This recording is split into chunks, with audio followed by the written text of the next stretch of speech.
Vivek Ranjan Agnihotri Kashmir files తో కాంట్రవర్సీకి తెరతీసిన ఈ director ఇప్పుడు బెంగాల్ ఫైల్స్ తో మంటలు పుట్టిస్తున్నాడంటున్నారు. ఎవరేం చేసినా నా ట్రైలర్ ని అక్కడే వదిలి తీరుతానంటూ శపథం చేస్తున్నాడు. మరి సవాలు చేస్తున్న వివేక్ పంతో నెగ్గించుకుంటాడా? తమపైనే నెగిటివ్ గా వస్తున్న సినిమాని అక్కడి సర్కార్ వెల్కమ్ చేస్తుందా? సినిమాలు సంచలనాలు కలిసి సావాసం చేస్తున్నాయి. ఎక్కడ వైరల్ న్యూస్ ఉంటే అక్కడ వాలిపోతున్నాడు ఫిల్మ్ మేకర్.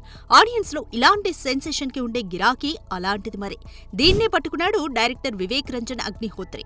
అలా 15 కోట్లతో తీసిన కశ్మీరీ ఫైల్స్ 300 కోట్లని కొల్లగొట్టింది కూడా. ఇక ఆ తర్వాత తీసిన వ్యాక్సిన్ వార్ బాక్సాఫీస్ వార్ లో నెగ్గకపోవడంతో మరోసారి కాంట్రవర్సీపై కాన్సంట్రేట్ చేశాడు. కశ్మీర్ ఫైల్స్ అంటూ కశ్మీర్ పండిట్ల ఊచకోత బ్యాక్ డ్రాప్ లో సినిమా తీసిన వివేక్ ఇప్పుడు 1947లో పశ్చిమ బెంగాల్లో జరిగిన మతపరమైన దాడుల బ్యాక్ డ్రాప్ లో బెంగాల్ ఫైల్స్ కి శ్రీకారం చుట్టాడు.